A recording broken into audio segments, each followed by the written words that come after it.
look at the economic cost of limiting truckers at the border. Yes, after weeks of wrestling with the decision, Uganda finally decided to test all truck drivers getting into the country and hold them accountable and hold them until their test results are released. The chaos at the borders courtesy of this decision is untold, and so is the economic cost of since all foreign truck drivers who test positive are now being turned back to their respective countries of origin. To talk to us about this and more, I have Mr. Ayebare Kenneth. He is the chairman of the Uganda Cargo Consolidators Association, those prudent professionals who help those small-scale importers, small-scale importers get their merchandise from point A to point B in form of large consignments. Also via Zoom, I will be having Mr. Vincent right there. Mr. Vincent Seruma is the spokesperson of Uganda Revenue Authority. We shall get into that conversation. I did mention that Uganda Revenue Authority registered a domestic shortfall of over 650 billion Uganda shillings because of all this ruckus that we've seen as a result of the COVID-19 pandemic and the consequent lockdown that was put in place to curtail the same. So I do have Mr. Kenneth and Mr. Vincent all the same. We are going to be having this very, very pertinent conversation. A very good morning, gentlemen, Mr. Vincent and Mr. Kenneth. Thank you for joining us on Morning at NTV. Good morning. Let me start with you, Mr. Kenneth. Well, the association you lead helps small-scale importers get their goods from point A to point B. I'm talking about maybe from the United States. I have my small package that I want to be brought into Uganda. It could be Romeo Busiko, it could be Danchaze, it could be Kulubazi. So you'll get those three small packages, put it into a larger consignment, and then ship it to Uganda. Now, how has the COVID-19 pandemic affected your operations? Morning, viewers. Uganda Cargo Consolidators Association is an association of non-vessel operating common carriers that consolidate cargo, the kind of cargo we call groupage. There can be Romeo having 10 packages, another having 6, another having 10, and we consolidate them into one container because these can't meet the minimum quantity that the shipping line wants, which is a full container, either 20 feet or a 40 feet. So we bring these goods up to the destination. So most of our clients are small size traders, medium size traders, starters who are starting businesses, and also small scale industries that are just starting because they cannot make, don't have the capital to fill a full container. So in this pandemic, all these are home, they are not working, and cargo has continued to move. Although with hurdles on borders, in countries of transit, like Mombasa and Tanzania, all these which are being affected by the same pandemic that is affecting us here. So in measures that they have put, the logistics chain cannot move the same way it has been moving prior. And that is now the effect that we are having. The costs become high because in logistics, any time is money. Any minute that you spend is money. If a truck days at the border, it simply means I'm being charged detention fees for that truck. If a container delays in the port, I'm being charged storage charges. If goods delay in the warehouse, where they are in the bonded warehouse, it simply means daily this person is being charged storage charges. So that is basically how we are being affected. And there's also the risk of perishables going bad. There's also a risk of trending goods, perishables, all that going bad. Although with perishables, they had accepted to continue being cleared out, but not at the same rate. Because definitely in this pandemic, bonded warehouses were requested to reduce their workers. They can't be their workers. The port in Mombasa was requested to reduce their workers. So at the end of the day, the costs of doing business become high. So that is basically the effect that we are getting, the challenge we are getting. So before I bring in Mr. Vincent Seruma, let's talk about the effect. Will this have an effect on the consumer of the goods that you're bringing in? Definitely, as service providers, all these costs are going to be computed back to the consumer. So at the end of the day, it is where we are coming up and saying, let's see how every operator in the field can stand in. Because we need these traders. Without these traders, we don't have business. Without these traders, URA doesn't have taxes. The landlords don't have rent. So at the end of the day, we need all operators to come in, and then we see how we can have business, that the logistics chain come up again and trade too. Of course, I have the spokesperson of the Uganda Revenue Authority, Mr. Vincent Seruma. Now, Mr. Vincent Seruma, the Ministry of Finance in its assessment report did mention that this country of ours, Uganda, had a domestic shortfall of over 650 billion Uganda shillings in the month of April. Now, considering that URA, the organization that you speak for, is mandated to collect taxes in Uganda, how bad will it get? Okay. Good morning, NTV. First and foremost, I would like to appreciate my colleague who is representing the cargo consolidators, Mr. Avery, for the work that they do to make sure that there are structures that we can actually work with as we do our work. Every time we have a business community which is having a leadership structure, that eases our decision making, but also eases accountability in the tax payment process. So I want to appreciate the work that they do. We do all recognize the fact that the situation is not normal, and all processes are being constrained and strained, and certainly the issues that the cargo consolidators are raising are pertinent. The key thing in international business is trade facilitation, which is one of our key responsibilities as URA. And in trade facilitation, the key issue is turnaround. How quickly are you able to come through the process and leave and be able to go to the market? As URA, this is one of the things we've been working on, and all the initiatives that we've done over time, including the single customs territory, have greatly improved our turnaround time. For example, from about 14 days to about 3 days, a truck will leave Mombasa and be in Kampala. Now, with the new protocols that have been put in place, I just would like the public to appreciate that the first and most important thing now is the safety of all Ugandans and other travelers. So when the cargo, the truck drivers come, the first point of call is the Ministry of Health, where they actually come and take a swab from them, and then of course it's taken for the lab testing. Before the new directive, we were able to release the cargo, the cargo and the truck drivers to come inland, while we await the results come in, using our electronic cargo tracking system to monitor the movement of truck drivers. But with the recent directive, this is not possible, and that all results must be received at the border point before the trucks depart. As I speak now, some of our borders where the traffic is not very high are fairly moving well, like Mutukula. They have a rapid testing kit, and I think it's fairly smooth in Mutukula and other places. The areas where we have a big challenge is Busia and Malaba, and the reason why we have that challenge is because of the volumes. For the information of the public, we receive, before COVID, we used to receive about 500 to 600 trucks in Busia, and in Malaba between 600 to 900, 1,000. But now on average in Malaba we receive about 700, and in Busia we receive about 200. When you tabulate the numbers of the trucks and the 2 people in the trucks, you almost have about 2,000 people at those 2 border stations only to be tested per day.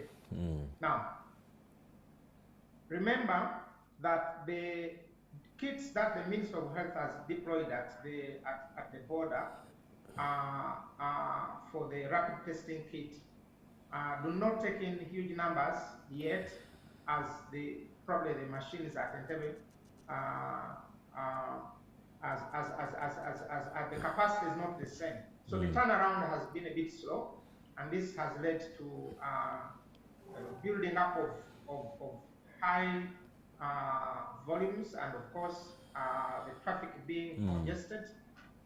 Currently, the situation is not good because we are not able to allow in the trucks.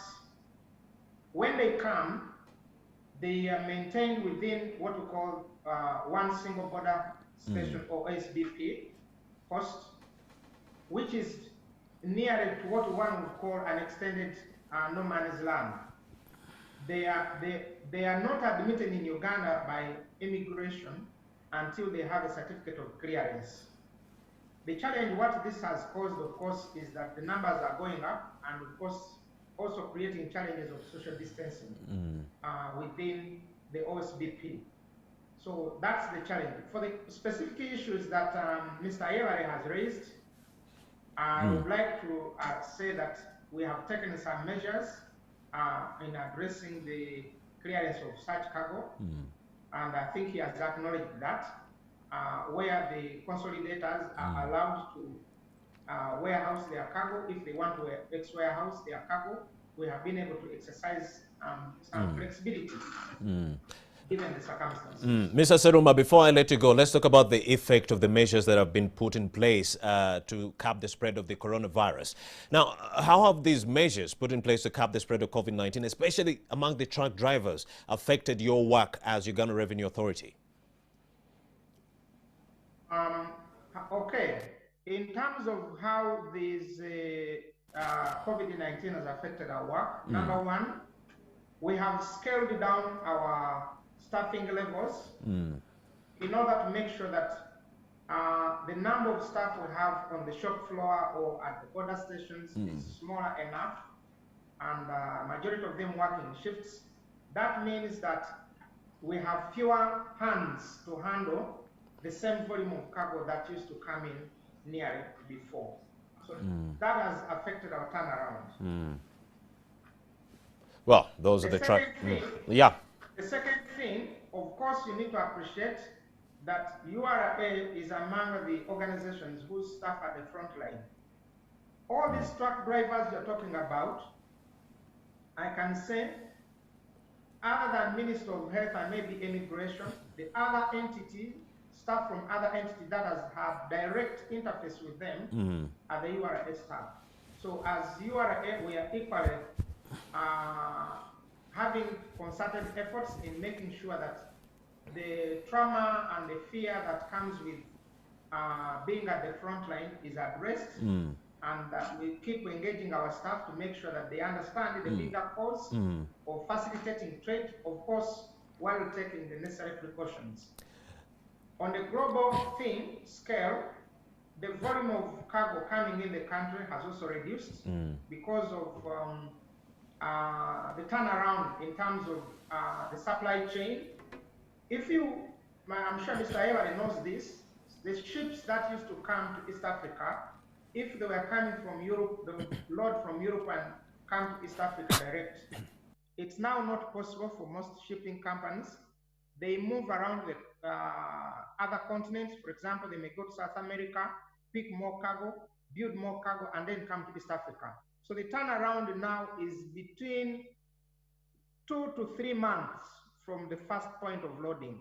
So that has affected the arrival time of cargo. And of course, that will result in a shortage of cargo in the country.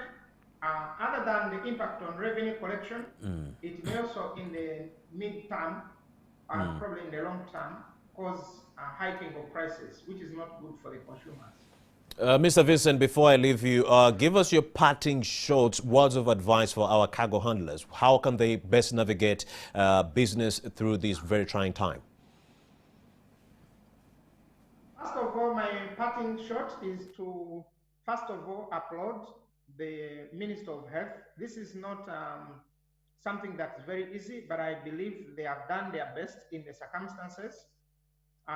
We pray that they are able, Minister of Health is able to increase the capacity and the turnaround for testing of the truck drivers, especially at our border stations, Malaba and Busia, who have the highest traffic, but also whose traffic and flow of cargo is difficult for one to imagine that we can put a total stop to it, because That is the frontier route which serves Uganda, serves Rwanda, serves Burundi, serves Congo, serves Southern Sudan. So we are not only looking at servicing Uganda, we are looking at those two frontier ports as the main points of entry for cargo, which most or some of which is essential and is needed by our neighbors. Vincent Serum, the spokesperson of the Uganda Revenue Authority, thank you very much for having made the time to speak to Morning at NTV. Thank you too. I wish you a good day and let's keep safe. Amazing. Let me get back to you, Kenneth. Now, walk us through the journey of a truck driver. What happens from the time one picks goods from Mombasa or Naivasha all the way to Kampala or Busia? Truck drivers apparently, if I would start with what they were doing before and what they are doing now, maybe looking at the pandemic being worldwide. From Mombasa, where they pick the containers, definitely when the goods reach, we declare from here. And after declaring, because URI has tried to put everything online, which I thank them. Because if this wasn't online, then the movements were still many. It simply meant that business has stopped. But I want to thank them, the efforts that they have put, and they have automized everything. Everything is now automatic, it's online. So we declare from here, the driver enters, picks the container.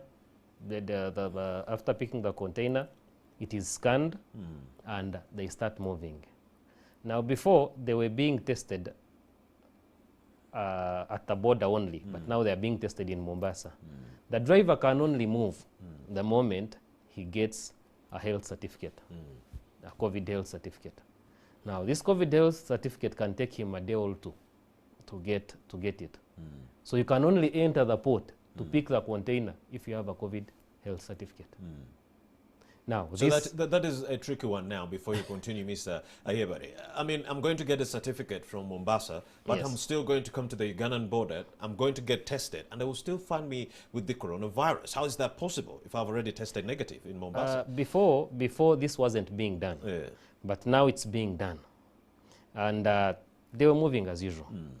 But since they started testing, I think those that are coming in with, I don't know how they are testing, but those that are, I'm finding it hard to explain because people come from there when they have those certificates, but here they find they are affected. That means they are fraudulently getting these certificates. That means they're not getting them from the right There channels. must be either I have way. to pay some kidogo, you Yes. get me a certificate because of the time Yes. issue, then I proceed. Because there is no way you're going to be tested in Mombasa or Naivasha, you're negative. Then you come to Uganda and you're positive. There has been a complaint before from drivers that they are tested negative in Kenya and they are found positive here. But we cannot also outline the idea that they go stopping everywhere on the way. And as they reach here, you cannot tell. So I can't say there's a fraudulent way they are getting the certificates or else because they are stopping and they are interacting with other people who don't have those certificates. So, because it's a journey. So getting here, definitely, they might have contracted it on the way. So no one can tell. Yeah. But thank God we've got a machine now at the border whereby they are testing. Before they were testing and someone would take 2 days. But now they are taking at least hours. But the population again. But everybody, have you seen the congestion at the borders? The congestion is still The high. congestion is rife. There is, look at that video.